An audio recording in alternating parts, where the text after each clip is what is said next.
So don't forget, I want you to understand this is the whole concept of having chemical equilibrium. There are four: concentration, pressure, volume, as well as temperature.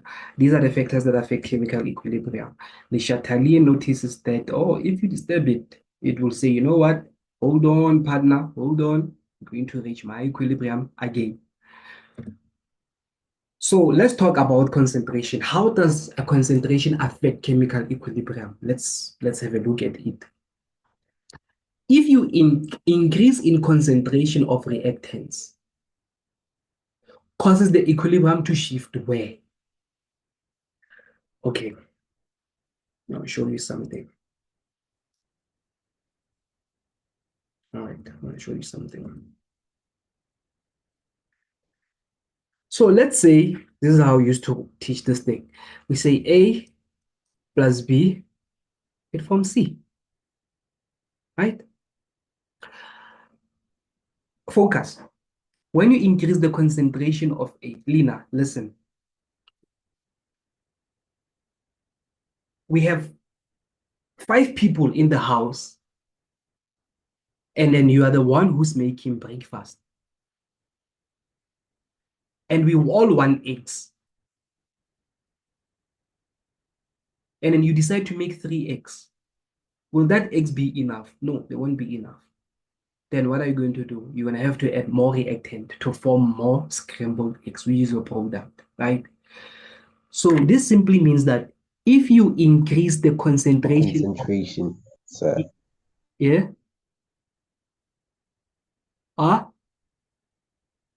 say, you were saying? Hello? Okay. Can you hear me? Yes, sir, I can hear you now. Oh, you were saying? I'm saying we're going to add more eggs Exactly. in We're going to add concentration. more eggs.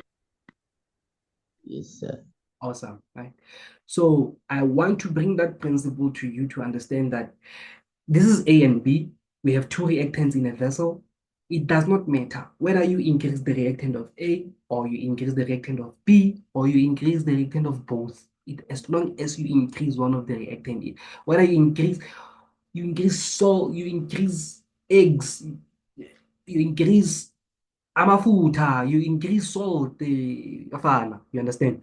So if maybe let's say you talk about A, you increase the concentration of A. It's a it doesn't this is simple. If you increase A, then the product will increase. You understand? If you increase the concentration of your reactant initially, the concentration of the product initially will also increase. Remember, this thing, it is a chemical reaction and it was at equilibrium. And then when now you decided to increase the concentration of A in the vessel or in the reactor, right? So when you increase the concentration of A in a reactor, which is an open reactor, then more products are going to be formed, right? That's meaning you want to increase the product. Then after you disturb this equilibrium, that's where Le Chatelier comes. You know what's going to happen. Where did you increase? You increase the concentration of A. You know what will reaction do? The chemical reaction would want to decrease it. It is, look, when you're studying and I come here, make noise, you would want me to lower my noise because I'm raising my voice. You want me to lower that because I'm disturbing you. So this chemical equation, this is where Le Chatelier comes in. And Le Chatelier says, okay, if you disturb the concentration, the equilibrium by adding concentration of A, this reaction will want to lower that concentration of A, will want to counteract it, right? Will want to lower that concentration of A. But the concentration of C will remain high. You have already increased that thing. It will never go anywhere. It will never go anywhere. It will remain high because you have already increased it. And therefore, now from here, After this, we will be establishing a new equilibrium because we disturbed this one. Then which side has high concentration? It is the product side. The product side, it has high, because look, the arrow is pointing up. Here on the reactant side, the arrow, it is pointing down. So that means we have a high concentration of the product. So the forward reaction will be favored. Or you can say the equilibrium position will shift to the right. Let's read here. They say increase in concentration of reactants causes the equilibrium position to shift where? To the right. Or you can say to the product side.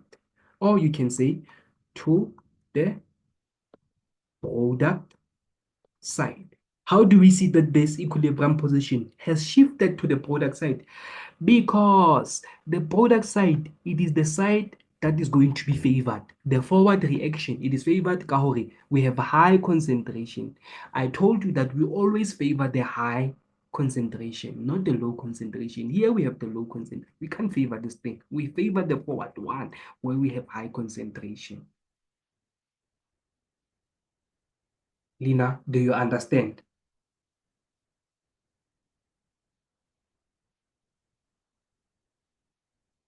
Sir? Yes, I understand. All right, let's repeat the same sentence, but differently.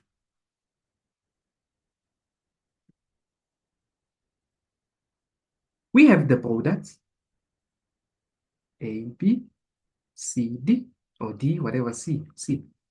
We have the reaction. Oh, by the way, this is a reversible reaction. Should indicate it like that. We have a reaction. The reaction, it is at equilibrium. And then Linamandla comes. And then you're going to affect the concentration of the product now. When you affect the concentration of the product by increasing it, when you increase the concentration of the product, what will happen with the concentration of the reactants? Just like that analogy that I gave to you, the concentration of reactants will also increase because you're saying what? Because remember, the products, they also form the reactants, right? It's a reversible reaction. The products also form the reactants. So look, if there is, but again, water forming vapor, vapor forms water, and then you decide to increase vapor, then more water will be formed back. You understand? So if we increase the concentration of the product at equilibrium, we are disturbing. Remember, here is change. Change means disturbing equilibrium by adding concentration. This is concentration. It is a factor that affects concentration. It is a factor. Where's my pen now? It is a factor concentration that affects chemical equilibrium. So we change that concentration by increasing it or by decreasing it. But you don't just change and increase. You wait for equilibrium first and provoke it. Let's provoke it. We change the concentration by increasing it, right? Increase the concentration of the product. Therefore, the concentration of the reactants will also increase. Then the Chatelier comes in and says, hold on, partner. I am going to decrease that thing. You cannot disturb me like that. I'm busy here in my own field, minding my own business. And then when Alina Mandla is a chemical engineer or a chemist, you come here to affect my disturbance. Come on now, partner. Then we'll lower that concentration. But Mzala this side will remain high. Right? And therefore now we reach a new equilibrium. So in this case, we have more reactants than the products, right? So when you increase in concentration of the products causes the equilibrium to shift to the left, meaning it will shift to the left, not to the right anymore. It will shift to the left. Or you can say it will shift to the reactant side. It will shift to the reactant side. It will shift to the reactant side. Where we have, I told you, we favor where arrow is high. We favor higher things, not lower things. Or then we can say the reverse. I agree this is the forward reaction and this is the reverse reaction. A plus B from C. C will decompose to form A and B. That's chemical equilibrium. Therefore, we can say the reverse reaction is favored. We are favoring reverse reaction where we have more concentration, which is on the reactant side. Dinamandla, do you understand me? Yes, understand you. I understand you. Yes, keep on understanding me. Now let's Yes, change this. I will. Okay, awesome. Let's change the statement and say degrees. Right. We have A, B, and we form our C. What will happen then if we decrease the concentration of the reactants? If you decrease the concentration of reactants, which everything it is at equilibrium, and then you come to the step. Look, this will decrease as well. He's saying, oh, I cannot do 5x. We are a lot. You guys gonna finish my x. I will stick with 2x. Then you remove 3x. You are decreasing the reactants. Therefore, the products won't be more. Makes sense. And then, well, because you are disturbing chemical reaction that is at equilibrium, you say, no, no, no, no, no. Me, I'm going to increase it. I'm not your friend. It's counteracting it. That guy will remain down. You decreased him long time ago, will remain down. And then which side has high concentration? The reverse reaction. Meaning the equilibrium position will shift to the left, or the equilibrium position will shift to the reactant side. So decrease in concentration of reactants causes the equilibrium to shift to the left or to the reactant side.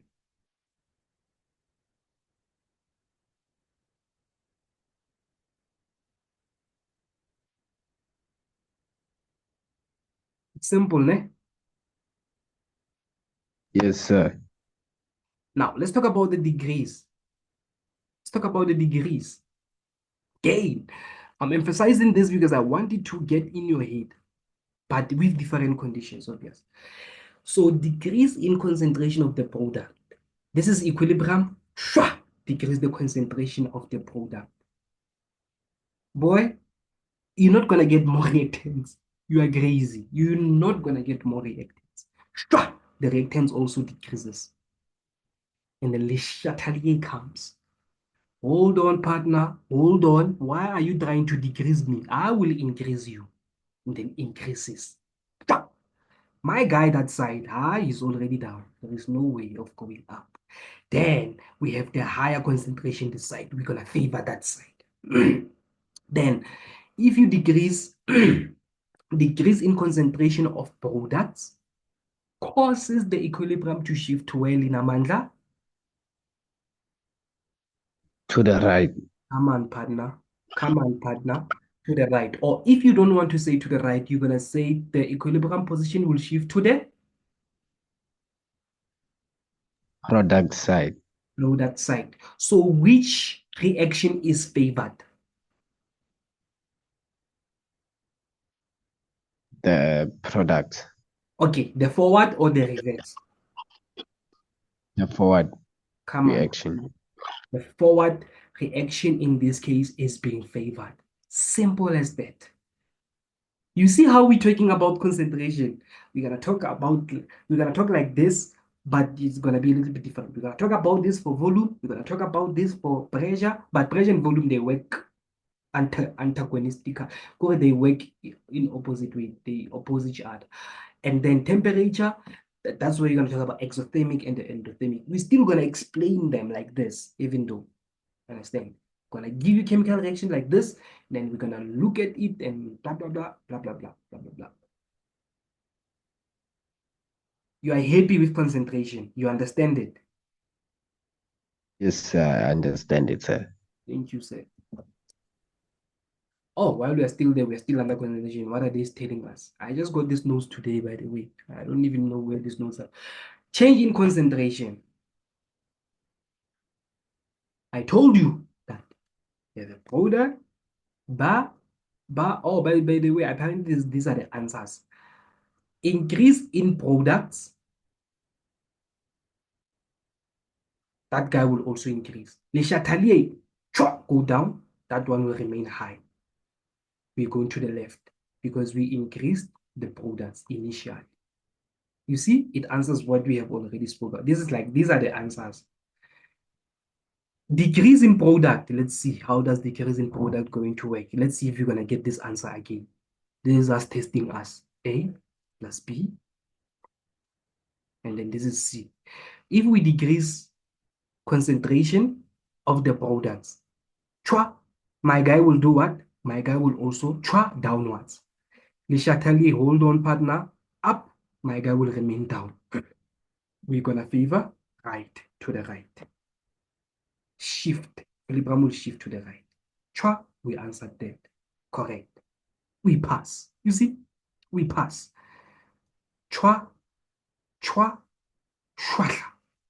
Increasing the reactants. I don't care whether you're talking about BA or both of them, as long as we increase in the reactants, the step that equilibrium, increase the concentration, and then the product will also increase. What's going to happen here?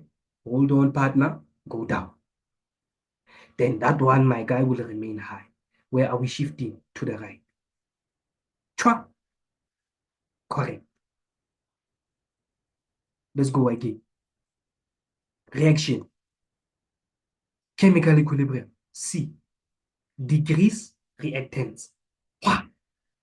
What's going to happen if the product will also decrease? Le Chatelier. Hold on, partner. Hold on. Increase. Le Chatelier opposes. And then this one will remain low. Where are we moving? High concentration to the left. You got it. You must be happy by now, Dinamandla. You must be happy. If you saw what I'm doing right now, sir, Yeah? I'm busy celebrating. That's good. I love that for you. Keep on celebrating. Okay, that's awesome, man. I love it.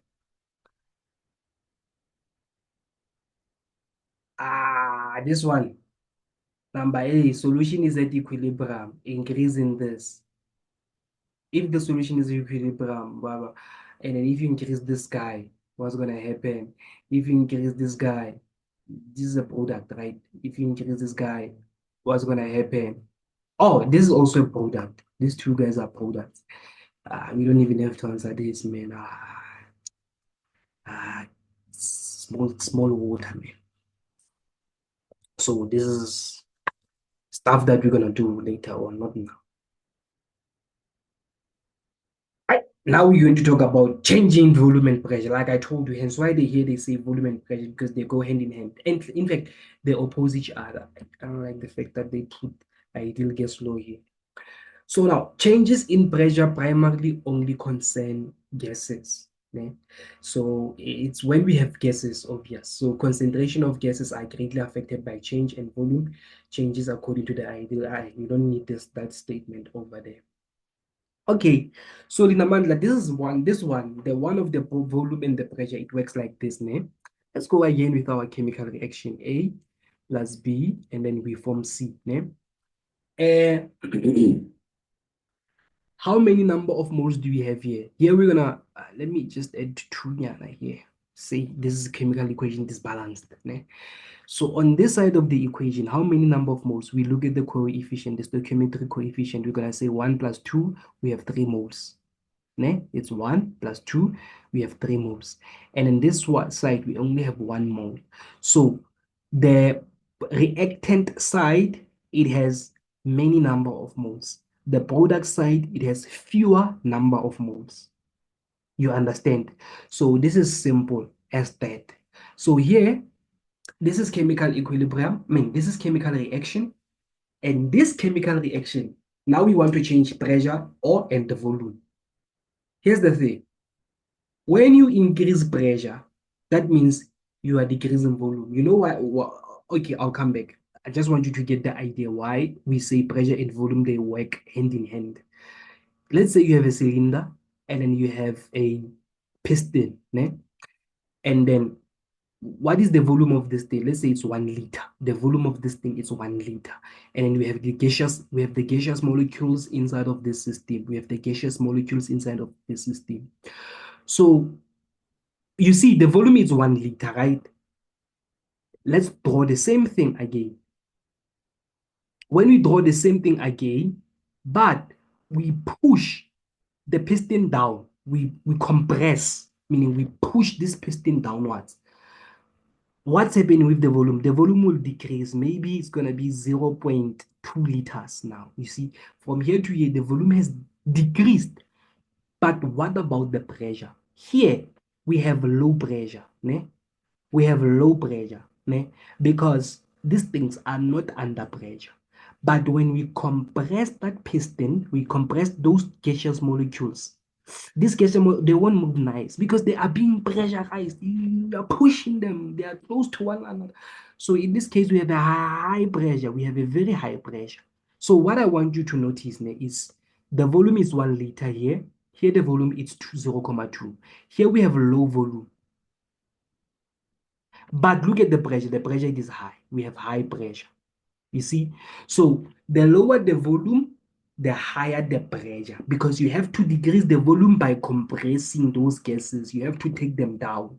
So they occupy small space. When they occupy the small space, meaning they are under high pressure. The volume is very low, but the molecules, they can't even move. They are pressurized. It's like, I want to move. They are pressurized. So low volume means high pressure. High volume means low pressure.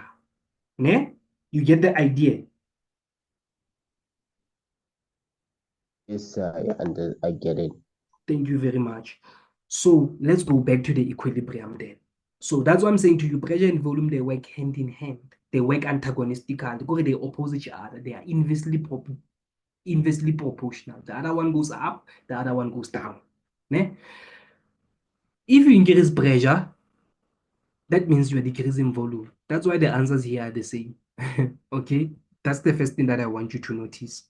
Increasing pressure, it is the same as decreasing volume.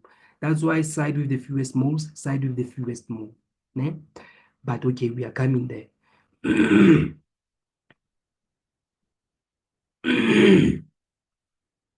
When you increase the pressure,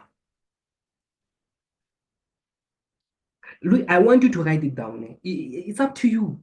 Whether you say increasing pressure favors the side with the fewest mole, or decrease in volume favors the side with the fewest mole. Is the same thing. What I want you to do is you can gram it, you can try to pick it up with one parameter because it will confuse you. Maybe you can use only pressure or you can use volume. It's up to you. Let's use volume, in fact. When you decrease volume, you know what's going to happen. I agree this is a system. This is unlike concentration. For concentration, we say product of A, concentration of A, concentration of B, concentration of C. That's what we say about the concentration. But for pressure and volume, we can't say pressure of A, pressure of B, pressure of C. No, we say pressure of the system because now these things are in a vessel. Just like this container here, you see this container, they are inside of the vessel. So for you to change the pressure, you change the pressure of the system, the whole thing, not one thing. Do you understand me? So it's different than concentration by saying concentration of A. It doesn't work like that, okay? So here's our chemical reaction. It is at equilibrium. And then we decide to decrease the volume of the system, like so, like here. We decide to compress. And by the way, change in pressure and volume, it only affects the gases, just like here, like how we said over here. Change in pressure primarily only concern gases. So meaning your species must be gases only, not liquid gases, not those things. So if you decrease the volume, you know which side will be favored. I guess we have learned changing concentration will favor this side, or equilibrium position will shift to this side. In this case here, for pressure and volume, when you decrease the volume, side with the fewest mole will be favored. So look, if you decrease the pressure of this system at equilibrium, which side will be favored? Where do we have the fewest mole? Fewest mole, the product side. We have one mole. Here we have 3 moles. Meaning if you decrease the volume of this system, more products are going to be formed. Meaning side equilibrium position will shift to the right, or equilibrium position will shift to the product side.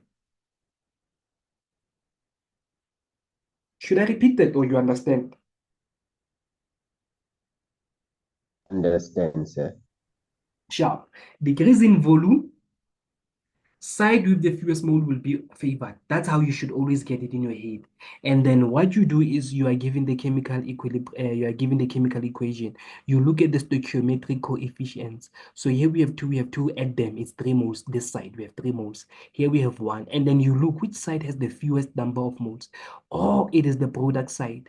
So that means if I disturb equilibrium by decreasing the volume of the system, then I'm going to have more products. So why do I have more products? Because it has the fewest moles. So the forward reaction will be favored, or the equilibrium position will shift to the right, or the equilibrium position will shift to the product side. Right. Increase in volume. What does that mean? Side with the most moles. That's what is going to happen if it happens that you increase the volume. So if you increase the volume, definitely this is easy. For pressure and temperature, I think this thing is easy, man. When you increase the volume, we want the side that has the most moles. Which side has the most moles in this case, Mr. Linamandla? It will be the reactant side. Come on now. We have literally, they say if you increase the volume, your reaction will favor the side with the most moles. So that means we will favor the reverse reaction. The equilibrium position will shift to the left, or the equilibrium position will shift to the reactant side. Why? Because we have the most moles. That's why our equilibrium position shift to the left or shift to the reactant side, meaning the reverse reaction it is favored. We're only talking about the volume. Now, increase in pressure, it is the same as you saying decrease in volume. So obvious. If you say increase in pressure, think of decrease in volume. It's the same answer. Do you get it? Like, do you get it?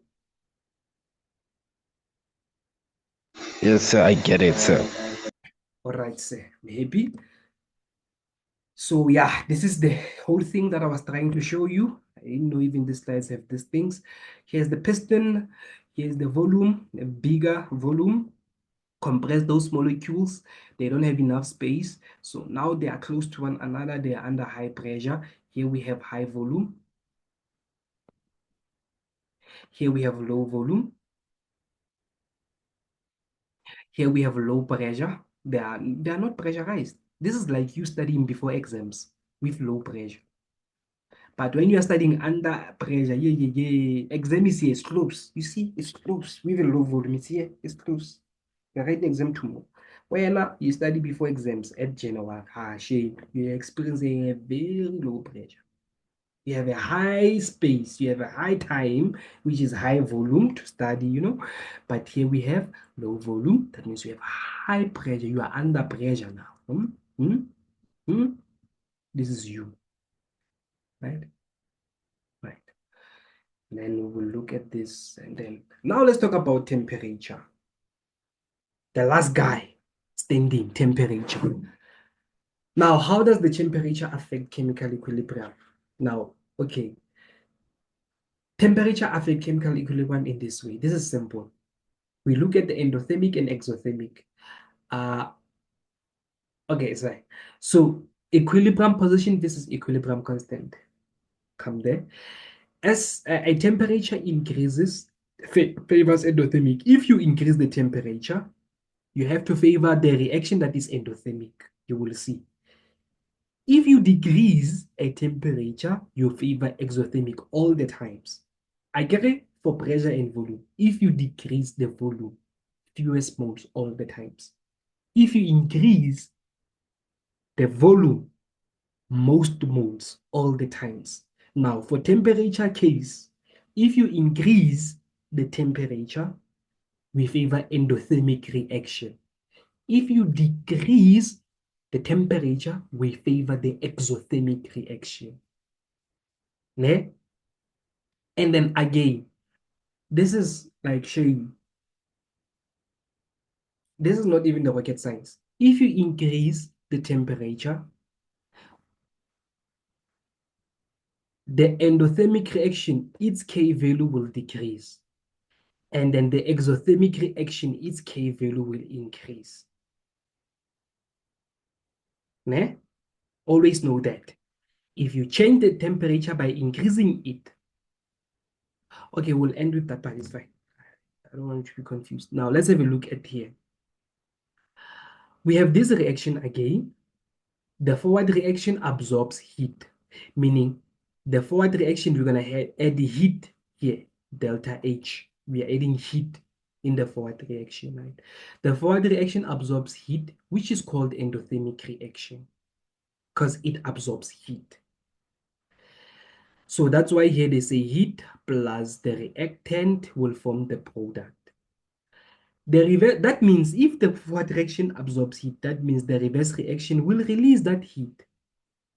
It will be like this. So this product will form the reactants, meaning releasing heat to the surrounding. You understand? That's exothermic. So the forward reaction, it is endothermic. According to this reaction, let me do this.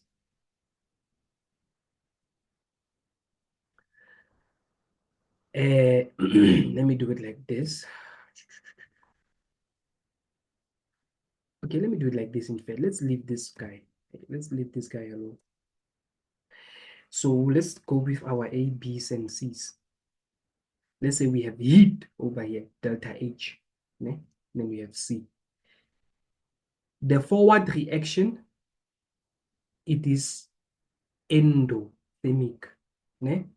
The reverse reaction, it is exothermic. Because the forward, when I start from AB plus energy, I'm going to form C. I'm not releasing energy to the surroundings. So that means the forward reaction, it is endo because it is absorbing heat. But the reverse reaction, starting from C, moving in the reverse direction.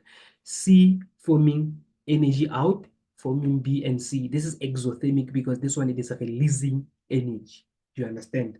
So that's the exothermic reaction. So let's say this is a chemical equilibrium.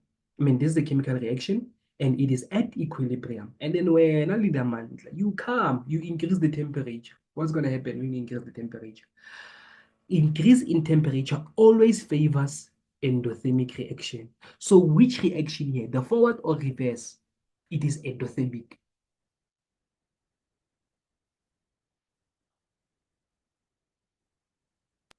For the reverse. Listen, this is the reaction. The forward reaction, we absorb heat moving forward. Reverse, we release heat moving backwards. When we increase the temperature of the system, increasing temperature always favors endothermic reaction. So this is the chemical equation, chemical reaction, and it is at equilibrium. And then we decide to increase the temperature. So which one are we going to favor? If we increase the temperature, we're supposed to favor endothermic. And then between the forward and the reverse, which one is endothermic? The forward one, it is endothermic. So that means in this case, the forward reaction will be favored, meaning the equilibrium position will shift to the product side. Why? Because the forward reaction is endothermic. We are absorbing heat moving forward. I'm saying to you, increase in temperature, man, increase in temperature favors an endothermic reaction. And then according to this chemical reaction, therefore what? It is endothermic reaction. So if we increase the temperature of the system, therefore, the forward reaction is the one that is going to be favored. That means we're going to form more products in this case. Do you understand it, Lina? Yes, sir. Now I understand it, sir. Okay. And then decrease in temperature, it favors exothermic reaction. So which one is exothermic, the forward or the reverse? Which one is exothermic? The reverse, sir. How do you say it is exothermic? Because there is a decrease in temperature, meaning it will always favor the exothermic. Okay, Therefore, you will okay. Okay, listen. How do I say the reverse reaction it is exothermic? Because the heat, it is the part of the outside. It is the one that we release. Ne? So if you release the heat, we are looking at the exothermic reaction. So that's how I was able to see with this reverse reaction, it is exothermic. So that means if I happen to decrease the temperature, then the reverse reaction will be favored because decrease in temperature favors exothermic reaction. Do you get it?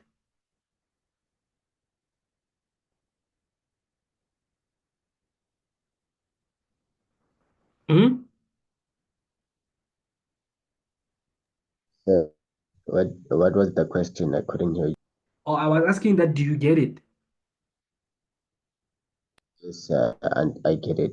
Okay, maybe you are tired, but will let me do the last part and then yeah. And then effect of a catalyst. Now let's talk about catalyst. We said there are four factors that affect chemical equilibrium. We said it's concentration, temperature, pressure, volume.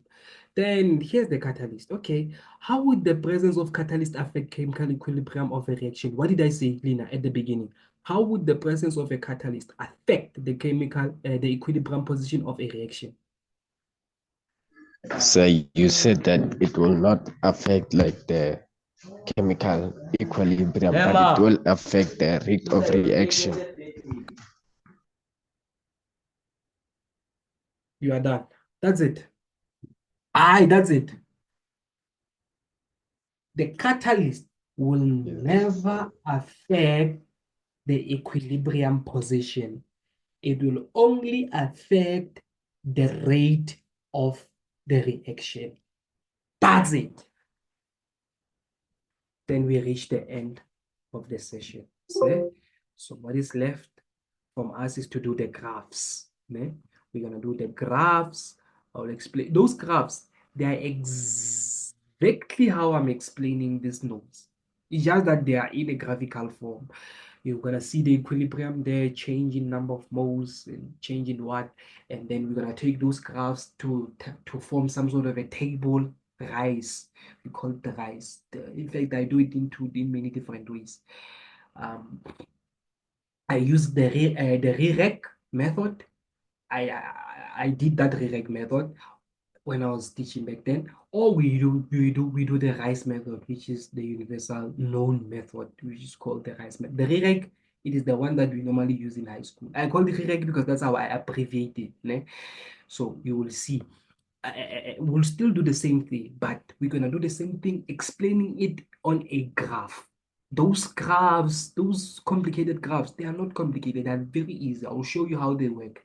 There is a graph for concentration. There is a graph for volume. There is a graph for pressure. There is a graph for temperature. And they are different, but I will show you how they look. Ne? Those graphs where you'll see a lot of equilibrium and then it goes up again in the reactant, the product goes in.